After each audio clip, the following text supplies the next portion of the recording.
Shalom, family. Let's give you some of this woosah. It's your girl Jetty, Empress Jetty, the rabble rouser. Here we go. Let's turn this camera around here. Give you some of this morning goodness. We'll head out to the pier today since seems we've got it to ourselves. Welcome to my reality. Shalom, shalom. Gonna wait a couple of minutes before I get started. Just gives you guys some of this beautifulness here. That is my hood, right?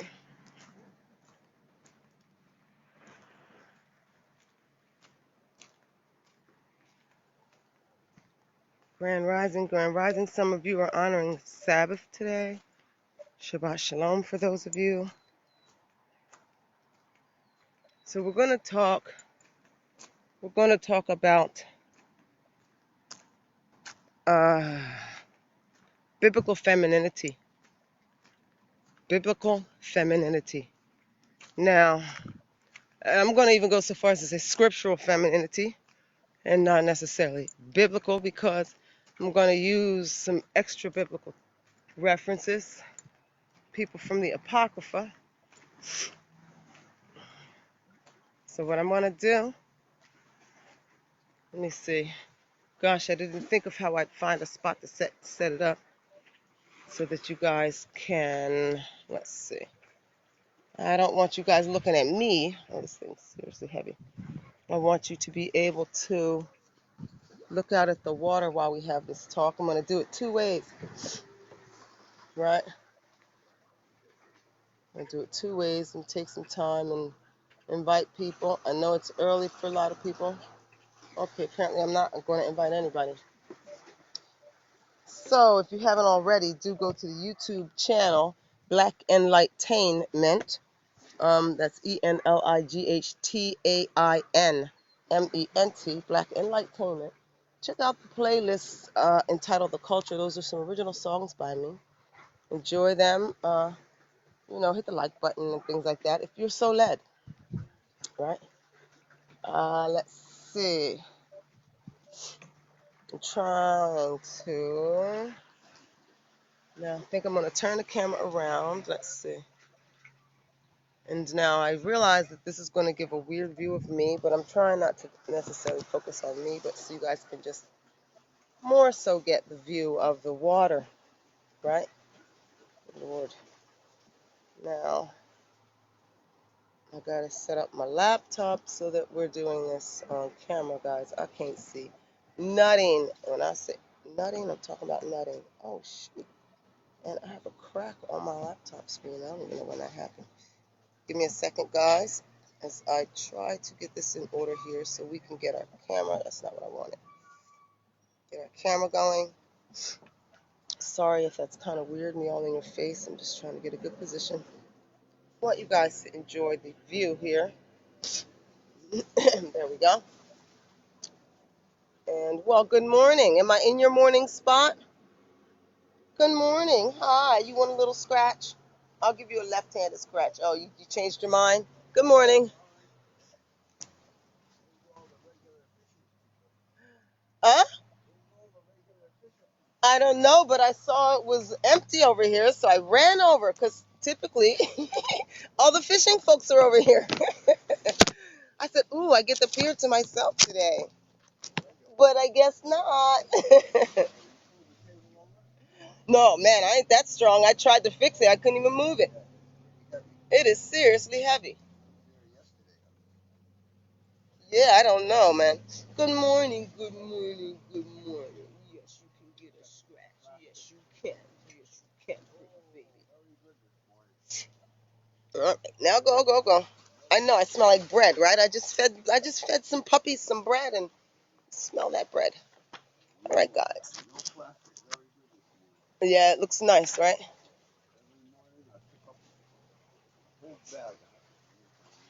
Wow, you're a good steward of our beach here. Throw everything. Takes it all over. I know, it's very terrible. It's very terrible what happens. Nobody wants that. It's not nice. Nanoplastic is now in the fish from the North Pole to the South Pole. When you're eating fish, you're eating plastic. That's so sad. I keep telling them, but they have parties here and they throw all the plastic. I don't pick up the Hey bottle. guys, give me a second saying good morning to a neighbor here.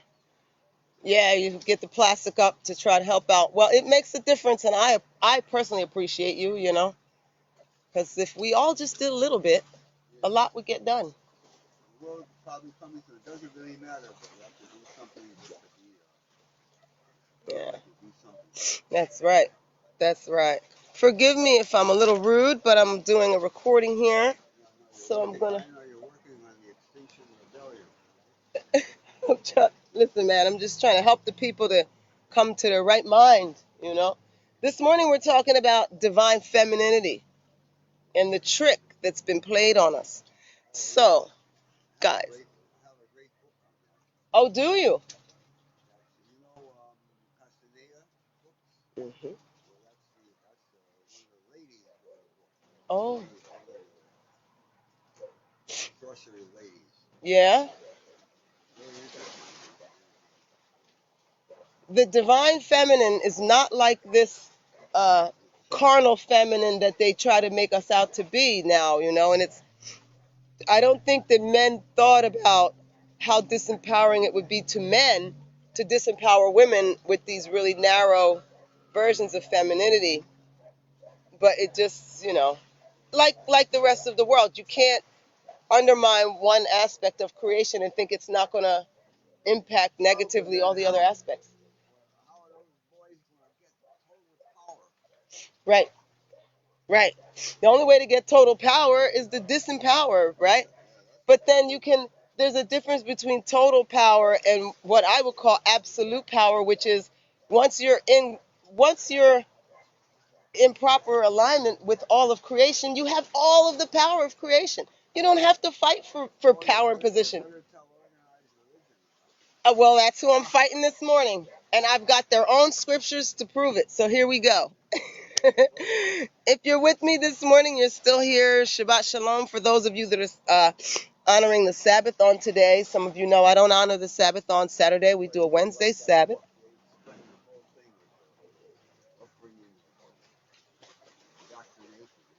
Right. Yeah, it's very strange the way we've been indoctrinated. Huh? I live right next to Miss Ida, the little white house with the messy, messy yard. I don't know. I don't know who lived there first. Oh, no, no, no. On the other side of Miss Ida. You can see the house from here. On the other side of her, the White House. Right? The white fence is there, and then it's got a partial bamboo fence now. There, right behind the chicken place. That's not the upstairs No, one. no. We've got flags on the front of the house. A flaggy place. Mm-hmm. Yep. Dogs. Too many dogs have been trying to. Facing the road or facing faces the side road? Faces the back side. It's on the back. Yeah. The next road back. Yep. Okay, I'll drop that off here. That'd be great, man. 20 paid. Very, very good. Oh, wow, that'd be wonderful. See, look, you guys, you see why I love this place? You see the kind of people that collect here. I keep telling you guys that. PG is a very special, blessed place. It seems to collect these kind of just soulful people. I don't know. Just like giving, just like for sake of giving, right? So I'm rapping to the gentleman, and he has a book that pertains to what I'm going to talk to you guys about. He just offers to bring it by my house, right? That's a certain kind of spirit, right? When I tell you guys that different places everywhere is not the same. All people are not the same everywhere. All people are people, but certain kind of energies collect in certain places. And this place, the south of Belize, and in particular the PG area, does attract a certain kind of a really genuine kind of people, which I love.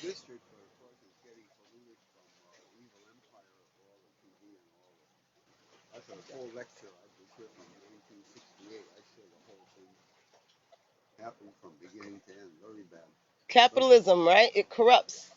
Yeah, capitalism and commercialism. It's all Yeah. part of capitalism. Yeah, it totally corrupts. Well, I call it the evil empire. That is exactly what it is. It just came like a wiped out the cultures here. Got a rough new generation. They're all very rough. Totally different in those days. Yeah. Belize City too. You know, in Belize City, nobody used to lock their doors. The supermarket, the big Imagine. Brody, you know Brody's, you know Belize City. Mm-hmm. Brody's used to have a little lock, all glass in it, a little tiny lock on the, you know, one of these little tiny locks. A little whole thing, huh? Yeah, yeah. You Then try that today. See how that works out, right? I can tell you about crime in Belize City. It was on Radio Belize for about 2 weeks. The crime, Right. crime of course. You know what it was? What was that? We used to have licenses on our bicycles. Uh-huh. And had to have a bell Oh, yeah. and a mirror. Uh-huh. The big crime of the week was bicycle license number 6785 is missing Missing a bell or something, huh? from Craig Street in front of Charlie's store. And they announced that all week for 10 days to 2 weeks. That's like the news, right? That was the crime news. Oh, the sweet days of old. Actually, those days, for statistics that were taken around the world, Mm-hmm. we had the lowest crime rate in the world. Wow. We had the highest literacy rate in the world. Right. What else did we have? Crime rate? Yeah. Wow. How times have changed. Oh, they sure have. Yeah. Wow. You guys hearing this? I hope you guys were hearing this gentleman speak. He just gave us some good stuff, guys. Good stuff.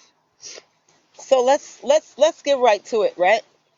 Let's talk about Brother Avia. What's up, man? You work on my music? I sent you 13 songs. I re-recorded all 13 yesterday.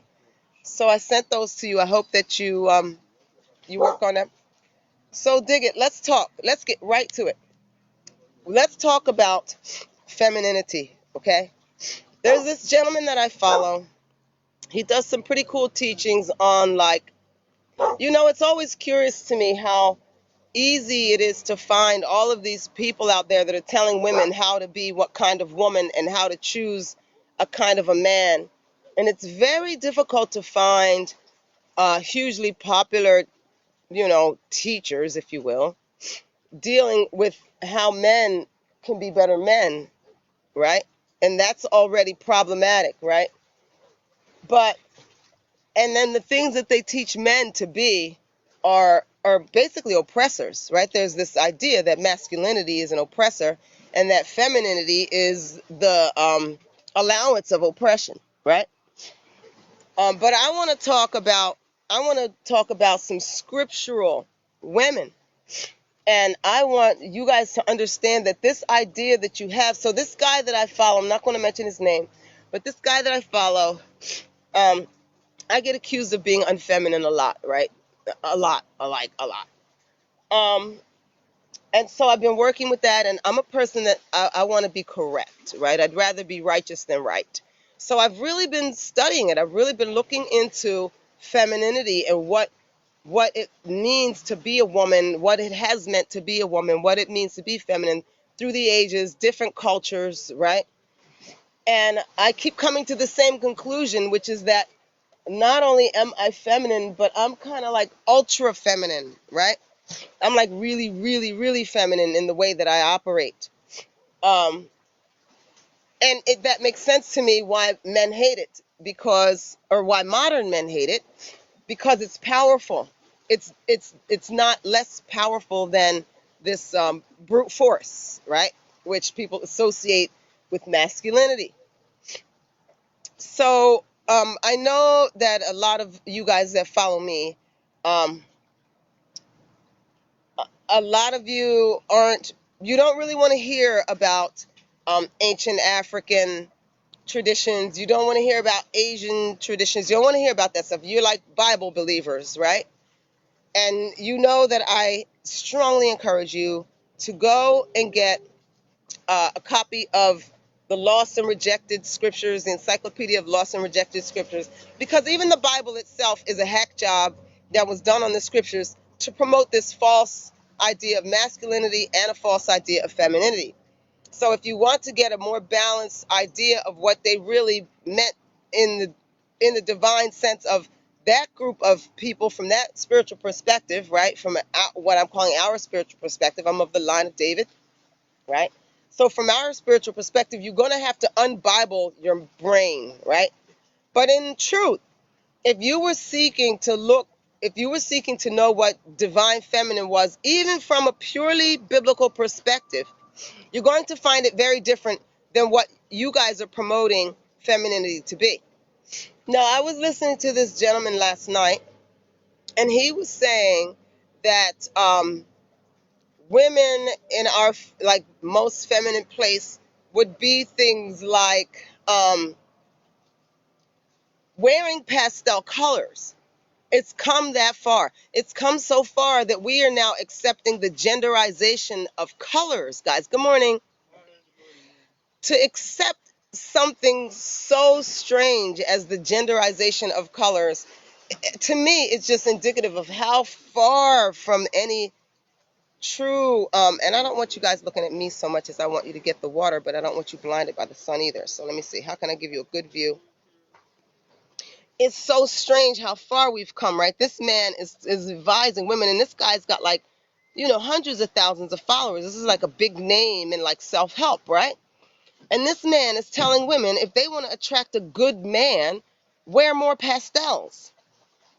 What the heck, right? Like, it is so strange and so far from anything that actually matters in terms of the quality of a woman.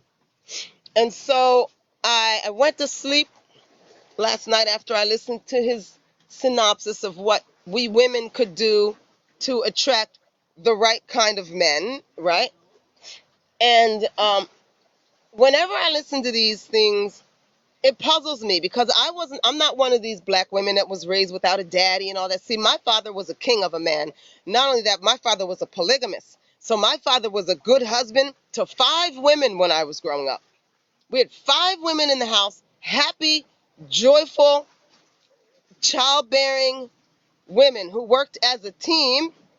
We lived together, worked together, played together. My dad, 5 women, scores of men who were also, like, we didn't have a bunch of single, he didn't have a bunch of single good for nothing friends. My father had friends who were successful, happily married men, long relationships, like, not like, oh, he's got this girl this year and then 2 years it's another girl. No, we're talking about, I grew up in a situation where there was my father who had 5 wives, and he had very good male friends who also had wives, who had families. These men were strong, productive members of society, right? Game-changing members of society. And by productive members of society, I mean that their work touched lives beyond their immediate family.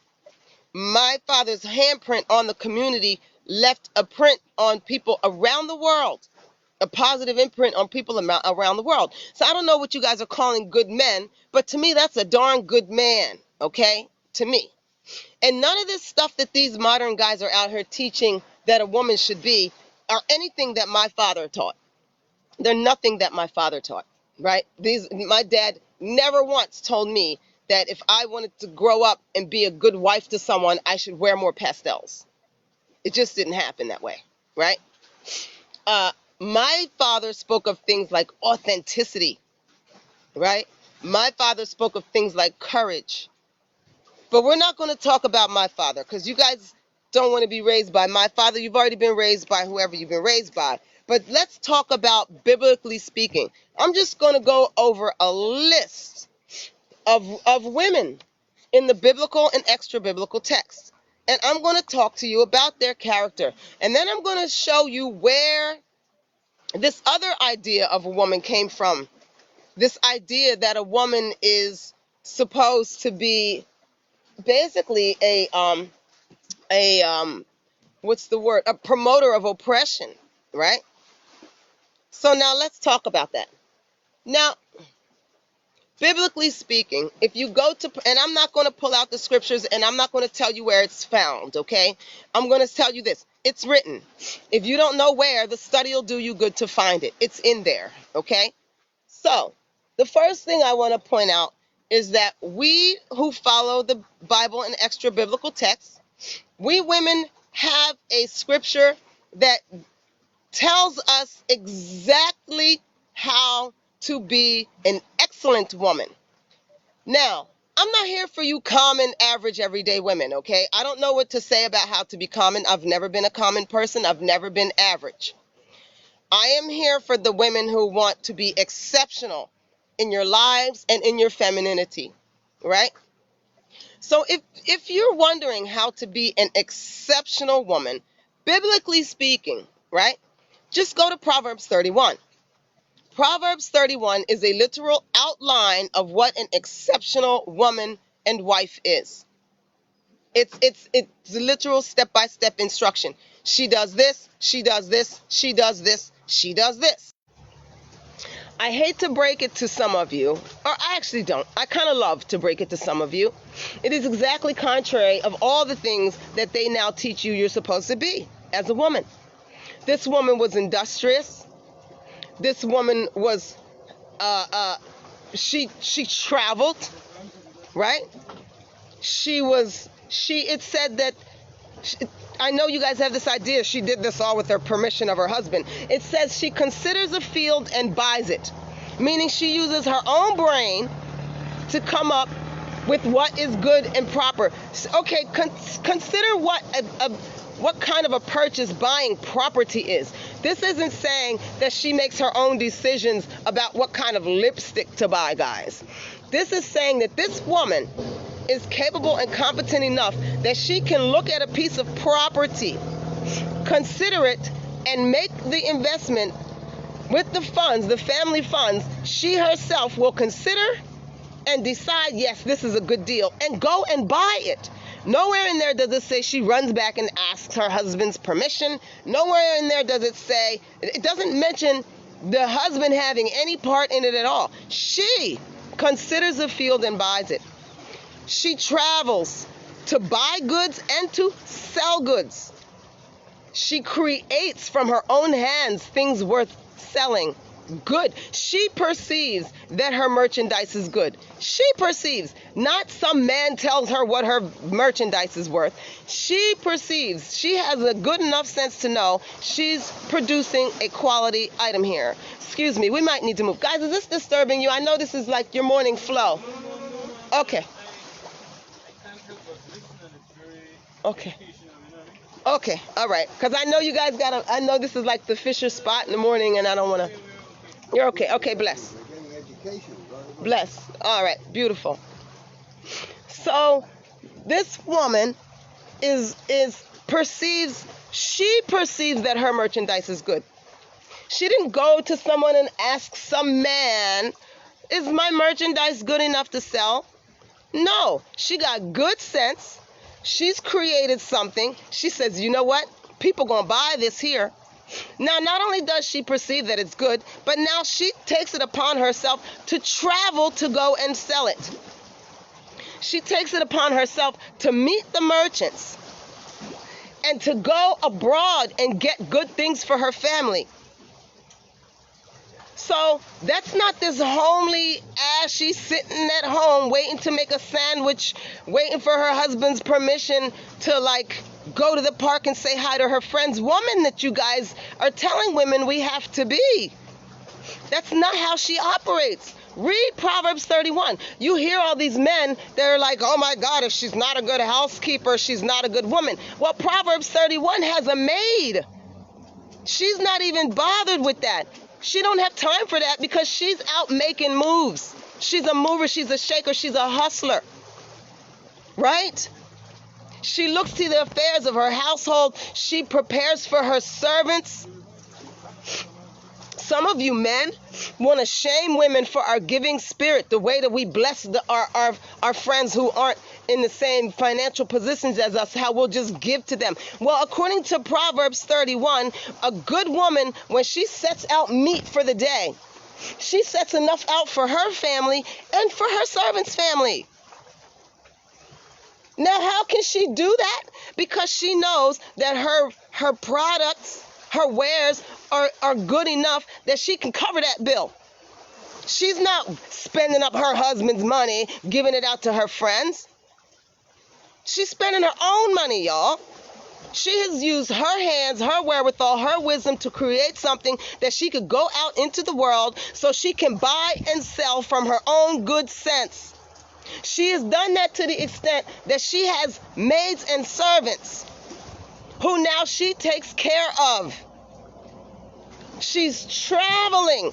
Read the scriptures. I didn't write the scriptures, guys. Nowhere in there does it say that she asked her husband's permission for any of these things, or that her husband had to tell her to do any of these things. No, she's going to do them because she's a good woman. Even if she's single, she's going to do them. So, okay, maybe you don't like Proverbs 31. Maybe that upsets you. And maybe you're like, well, that's not the average woman. That's like a special case. But the average woman, what? The average woman, what? Let's look at, now I went ahead and made a list of the women, not all, right? But I made a list of some of the women in these scriptures, right? What I failed to do, guys, was write down, I would have written down which book they were in, especially with these apocryphal ones, because I know that for some of you, without copies of the apocrypha, you're probably going to have to Google. But listen, just Google. Just Google these names, and you will come up on the stories that will show you what I'm saying. These things are written, okay? So now Proverbs 31 woman is a very independent kind of woman. She's a hard worker. She travels. And she keeps it cute too. I want y'all to know she keeps it cute. She's sharp. Her and her family stay sharp. They stay right. Okay.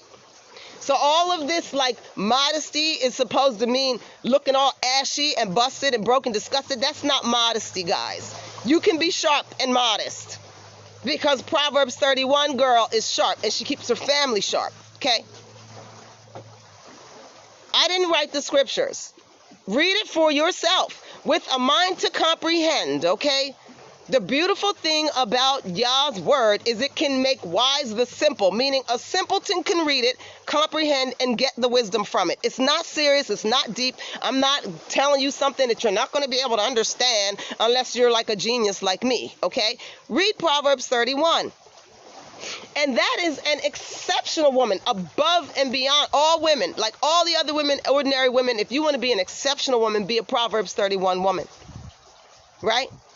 Now, where do we get this idea? Nowhere in Proverbs 31 does it mention that she's a seductress, or that she's like this way that you guys think women are supposed to be so mealy-mouthed and soft-spoken. I want to know how you manage the marketplace if you are mealy-mouthed and soft-spoken and you can't speak up. I don't know how that happens. You're going to get robbed out there. I don't know how that kind of woman is going to negotiate the sale of a property to get the best price if she can't open up her mouth and speak up for herself.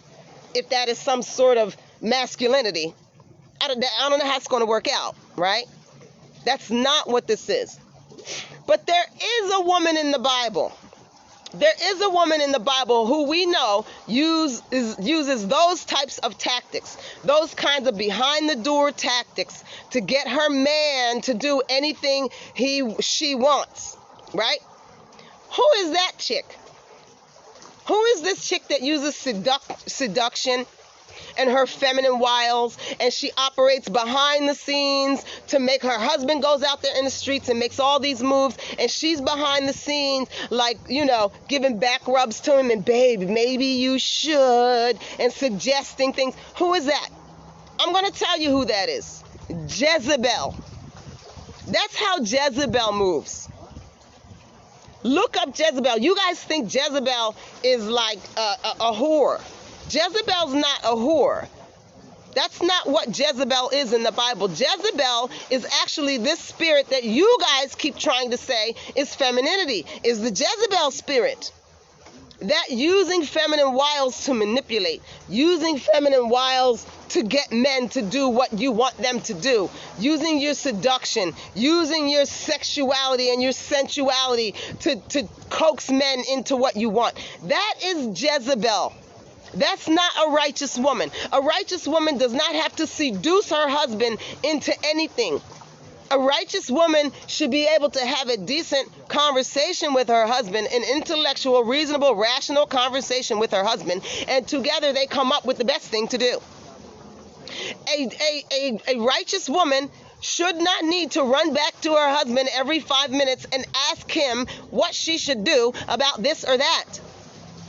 All the way up to and including purchase of property. Imagine how offended some of you modern day men would be if your wives took it upon themselves to go purchase property without asking you. You would be in your feelings, telling her she's trying to be a man. No, she is operating in her divine feminine strength. But now let's look at some scriptural women. Let's just go over a few of them, right? Now, everybody knows Sarah, right? Abraham's wife. What do we know about Sarah? What stories do we know about Sarah?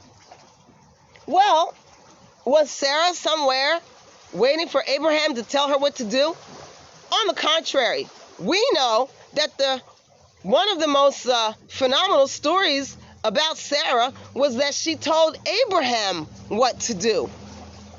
And Abraham went to the Lord, like, do I have to do this? I don't want to. It came down to this woman that she had brought in, right?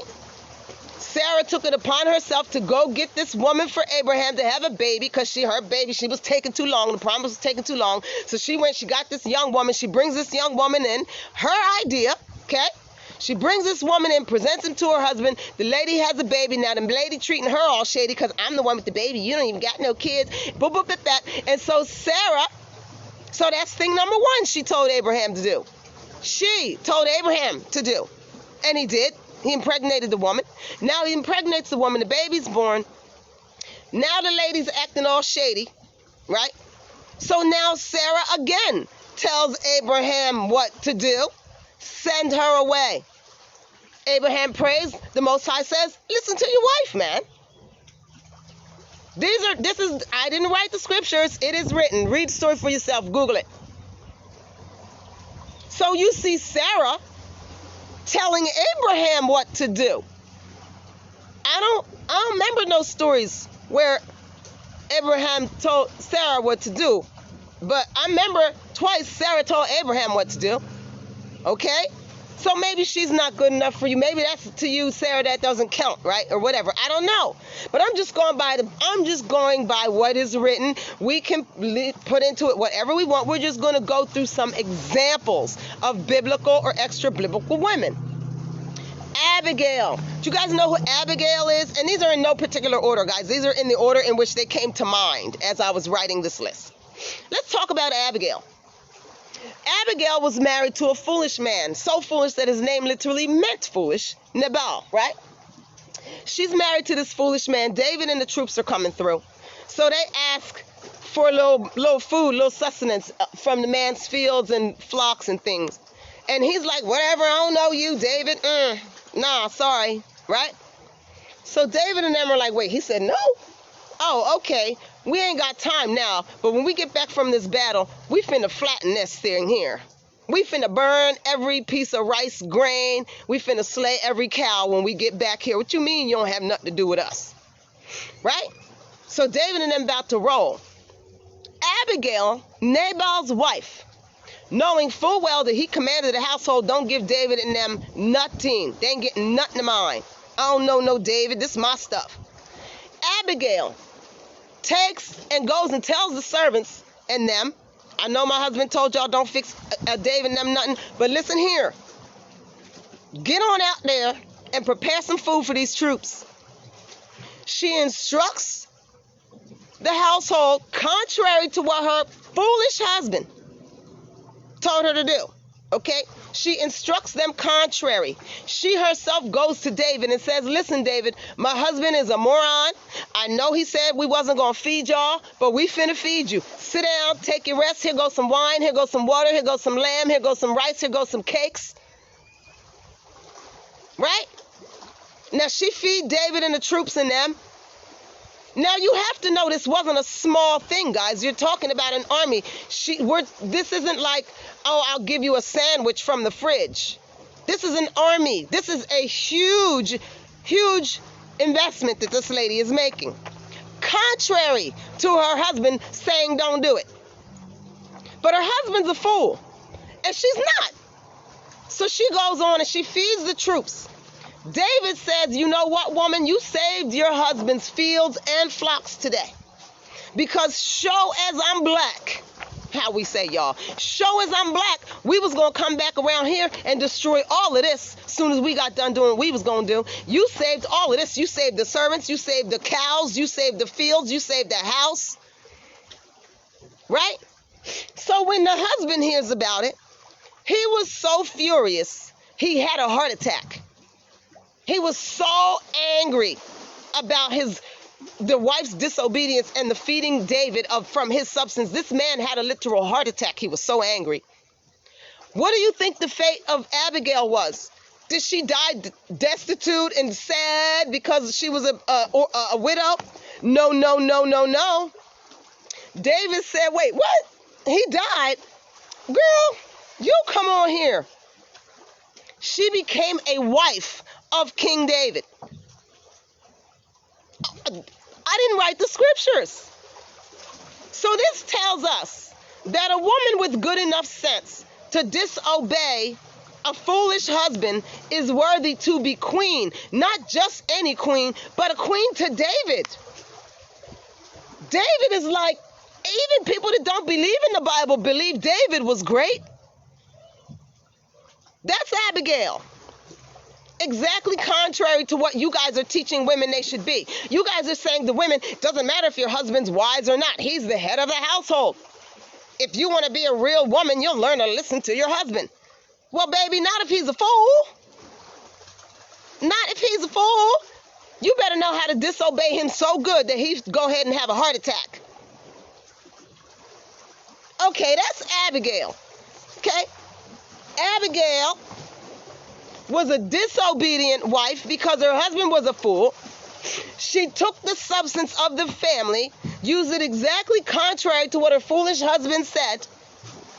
She went to the king herself, which you guys can't imagine, right? Oh my God, how dare she go talk to this man, right? She should be home. How could she go out and talk to this man? She went to the king herself, told him, my husband's an idiot. But don't you worry, you're going to get fed today. The meat is on, the pots is smoking. Drink some wine while you wait. What did Yah do for her?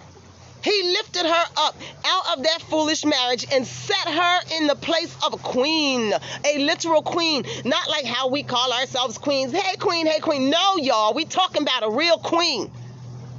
So that was Abigail. So there goes that with that one. All right, let's see who else we got. Oh, boy. We have this lady in Maccabees, Yedith, right? Now, what y'all don't know is when you think of the Christian Crusades and this and that, you don't understand that the Crusades actually are what wiped us out. Like the original Bible people, the Crusades was, the way they tell it is all weird and backwards, right?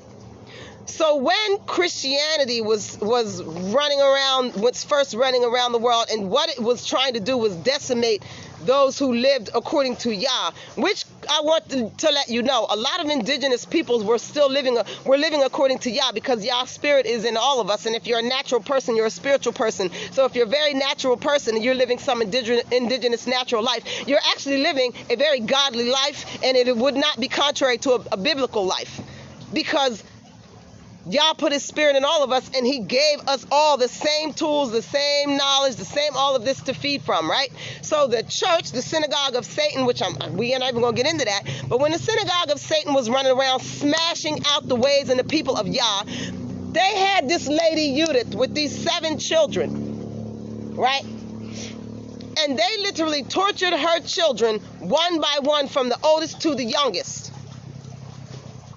And every single one of her children they tortured, and down to her. And do you know that this woman and these children never wavered? They let each of them one by one was tortured to death. And rather than the last one that had been tortured to make the next one scared, and they started at the oldest and went to the youngest, y'all. By the time they got to the baby, who I think was like 6 years old or something, the littlest one. By the time they got to him, right, rather than be terrified and afraid and all of that, right, him and his mother were so encouraged by the former suffering of the other siblings that they were strengthened and girded up by it. Girded up by it. So you're talking about a woman and children with the kind of fortitudes y'all dudes don't even have. Some of y'all will snitch on your homeboys just to avoid a 2-year sentence. This woman watched her children tortured one by one.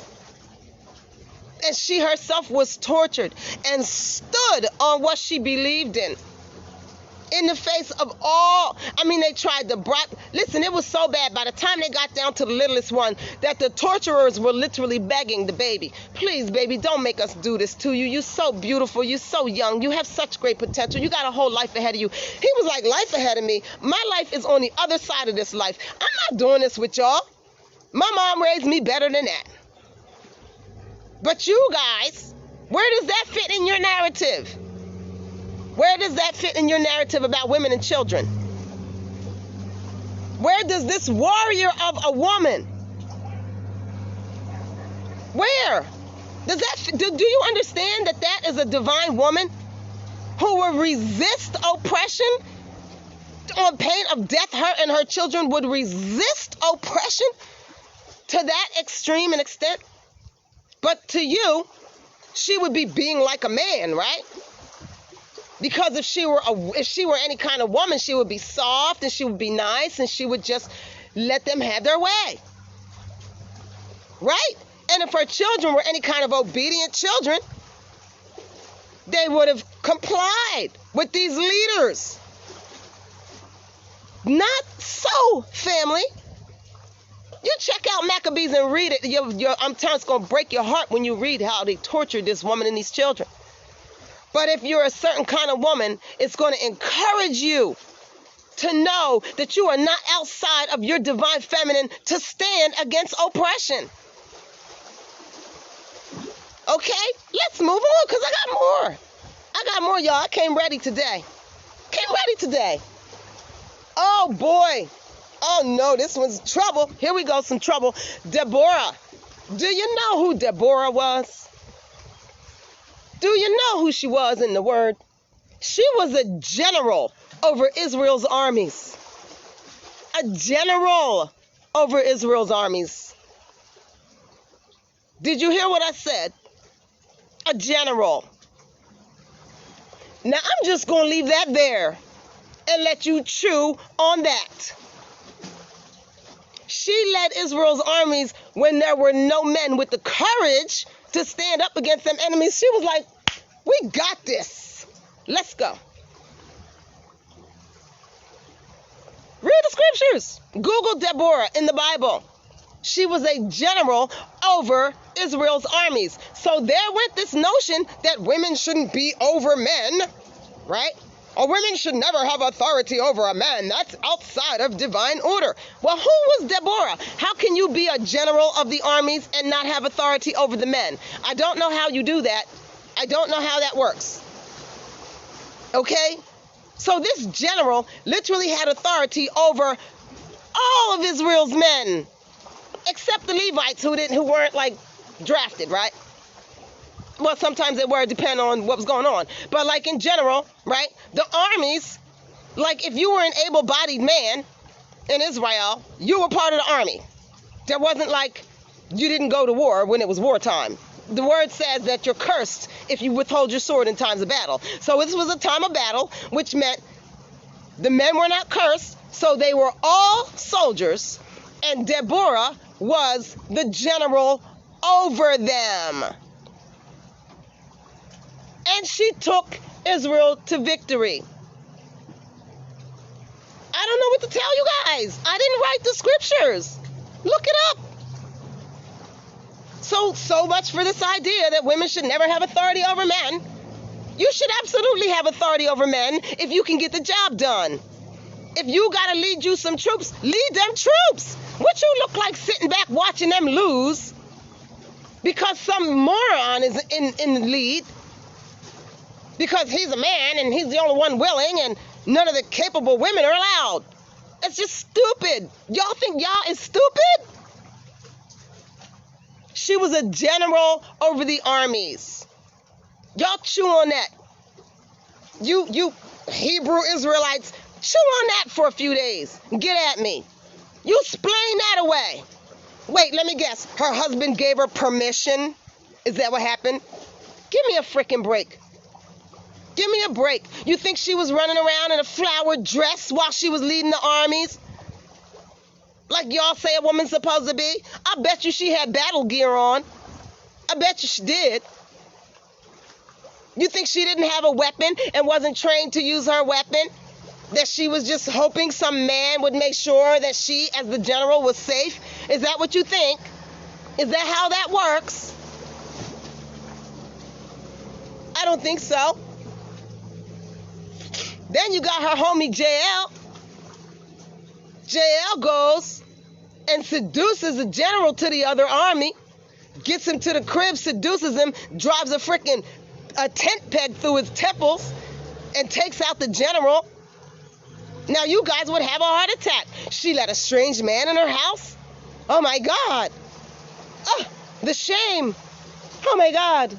No, say it isn't so. Yeah, she invited him over, fed him some food, gave him some wine, put him to sleep, and killed him.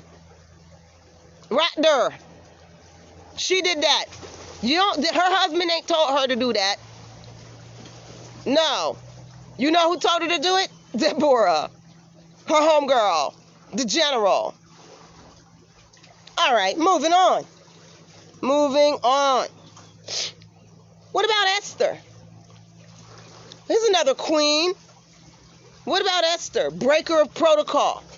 Now, if Esther wasn't a breaker of protocol, right? Israel is sold down the freaking river.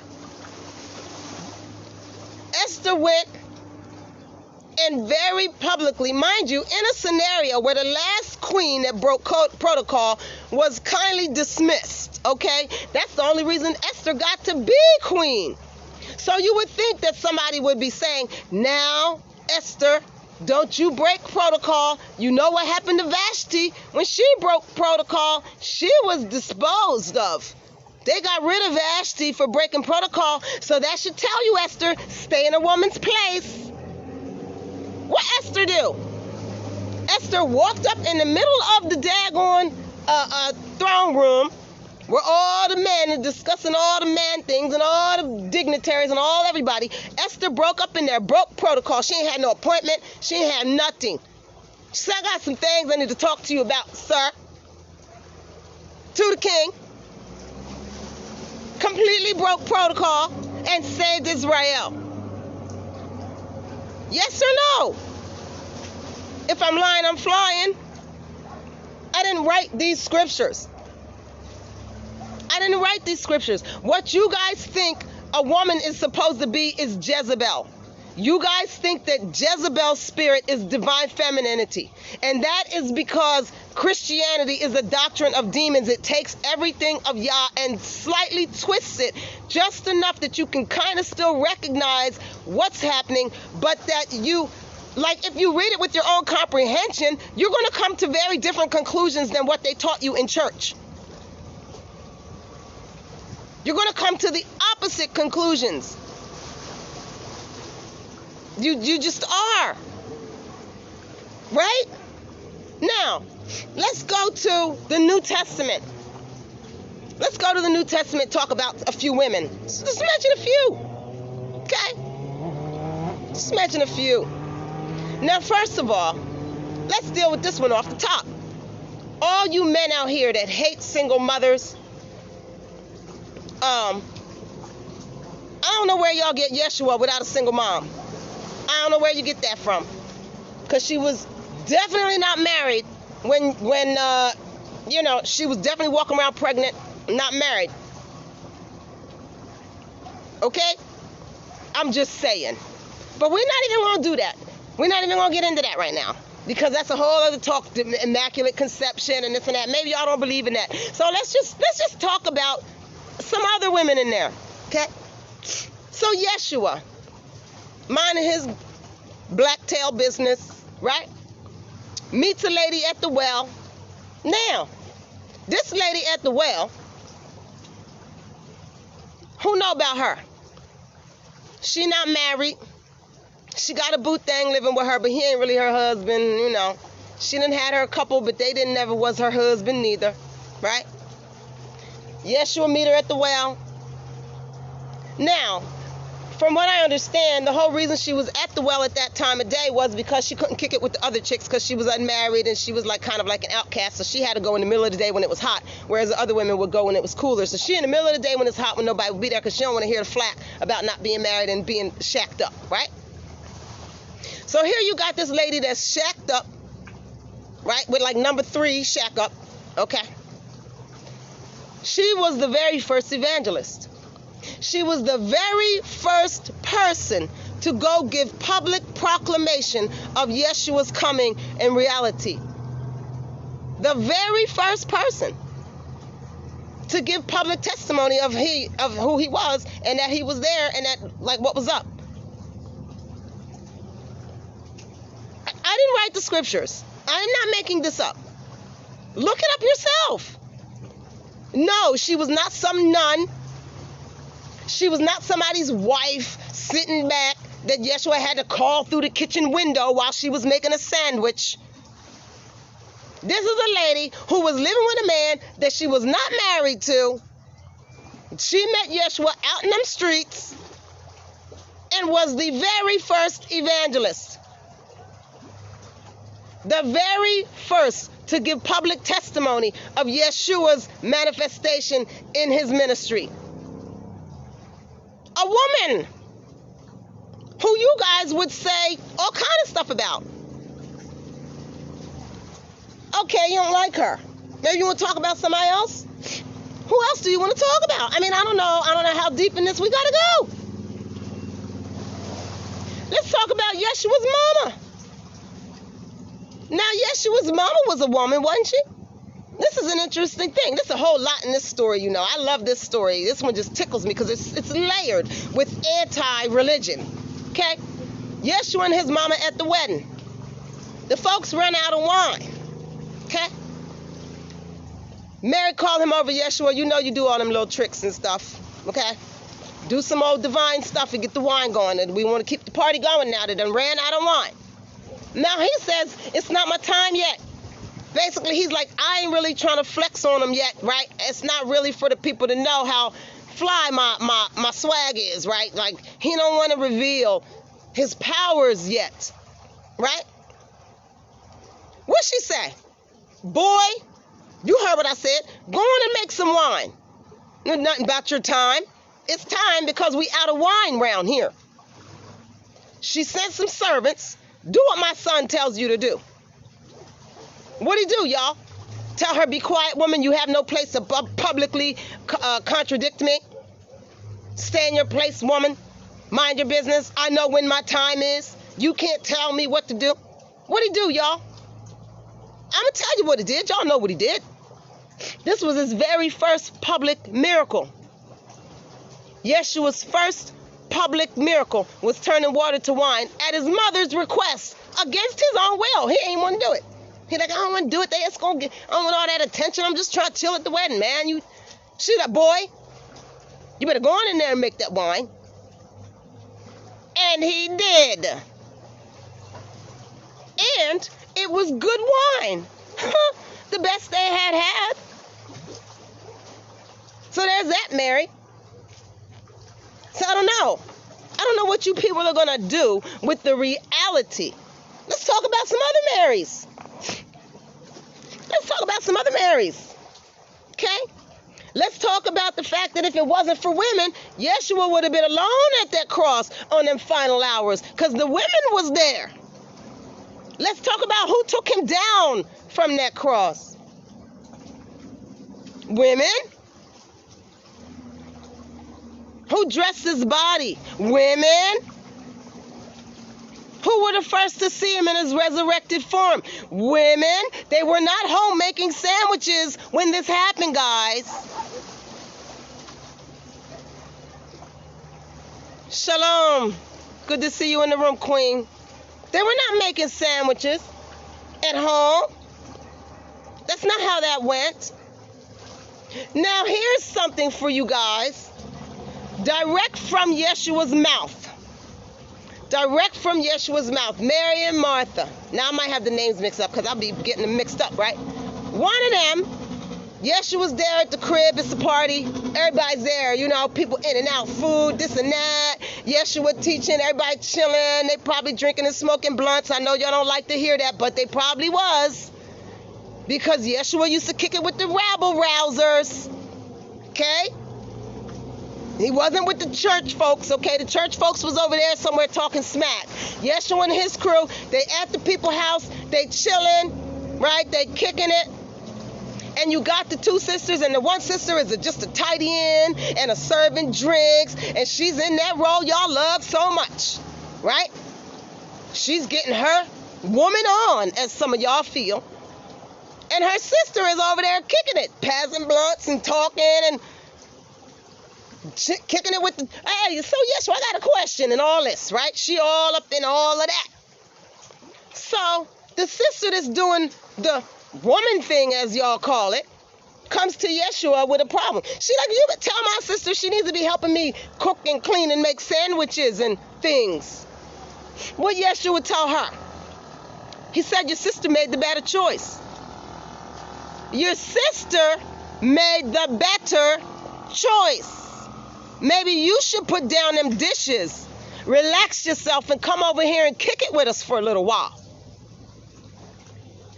Out of the Savior's own mouth, which of those women was making a better choice? I didn't write the scriptures.